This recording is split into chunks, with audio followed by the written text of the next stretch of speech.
नमस्कार, आप देख रहे हैं लीगली स्पीकिंग का सोशल मीडिया प्लेटफॉर्म। मैं हूं आपके साथ मीरा वर्मा। दिल्ली के मुख्यमंत्री अरविंद केजरीवाल ने आबकारी नीति मामले में ईडी की तरफ से उनकी गिरफ्तारी के खिलाफ सुप्रीम कोर्ट में याचिका दाखिल की। सुप्रीम कोर्ट के 2 जजों की बेंच ने 15 अप्रैल को केजरीवाल को तुरंत रिहा देने से इनकार कर दिया। अब इस मामले में सुनवाई 29 अप्रैल की रखी गई है। 15 अप्रैल को ही कुछ घंटों बाद दिल्ली के राउज एवेन्यू कोर्ट की जज कावेरी बावेजा ने केजरीवाल की न्यायिक हिरासत 23 अप्रैल तक बढ़ा दी। हालांकि यह ध्यान में रखने वाली बात है कि केजरीवाल ने न्यायिक हिरासत की अवधि बढ़ाए जाने पर कोई विरोध नहीं जताया।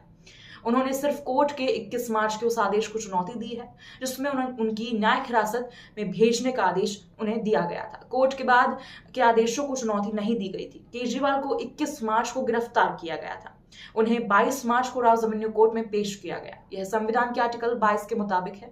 इसमें कहा गया कि गिरफ्तारी के बाद व्यक्ति को 24 घंटे के अंदर मजिस्ट्रेट के सामने पेश होना होता है। ईडी को केजरीवाल की गिरफ्तारी के 60 से 90 दिनों के अंदर चार्जशीट दाखिल करनी। अगर ईडी समय सीमा के अंदर चार्जशीट दाखिल नहीं करता है तो केजरीवाल नियम के मुताबिक जमानत के हकदार। केजरीवाल उसी कोर्ट में जमानत याचिका दाखिल कर उनकी न्यायिक हिरासत को चुनौती दे सकते हैं। हालांकि यह मुश्किल हो सकता है क्योंकि पीएमएलए 2002 के तहत जब तक 2 शर्तें पूरी नहीं होती तब तक बेल मिलना मुश्किल होता है। पहली नजर में यह देखा जाता है कि आरोपी ने कोई नियम तो नहीं तोड़ा। दूसरी, जमानत मिलने पर उसने किसी तरह का नियम तोड़ने की संभावना तो नहीं रखी। अब बात करते हैं कि सुप्रीम कोर्ट में जब ये मामला पहुंचा तो क्या कार्रवाई हुई। केजरीवाल की गिरफ्तारी का मामला इस हफ्ते तब सुप्रीम कोर्ट में पहुंचा जब दिल्ली हाई कोर्ट ने उनकी जमानत याचिका खारिज कर दी थी।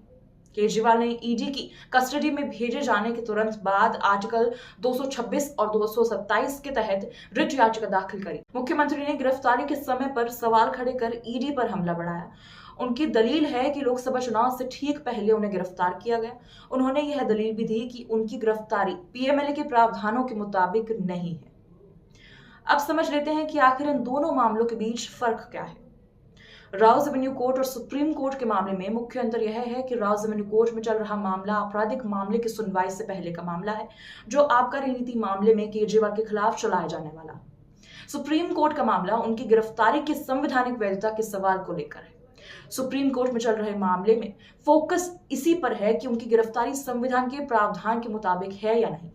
हालांकि अगर सुप्रीम कोर्ट उनकी गिरफ्तारी को गलत बताता है तो राउज एवेन्यू कोर्ट में चल रही कार्रवाई पूरी तरीके से रुकी नहीं जाएगी। राउज एवेन्यू कोर्ट में आबकारी नीति मामले में केजरीवाल को शामिल होने को लेकर कार्रवाई जारी रहेगी। क्योंकि अब सुनवाई शुरू नहीं हुई है तो चार्जशीट अब तक फाइनल नहीं की गई। सुप्रीम कोर्ट में आबकारी नीति मामले में उनकी भूमिका से उन्हें पूरी तरीके से बरी नहीं किया जा सकता। आज के लिए सिर्फ इतना ही। अगर आपको ये जानकारी पसंद आए तो हमारे चैनल को लाइक, शेयर और सब्सक्राइब करना ना भूलें। धन्यवाद।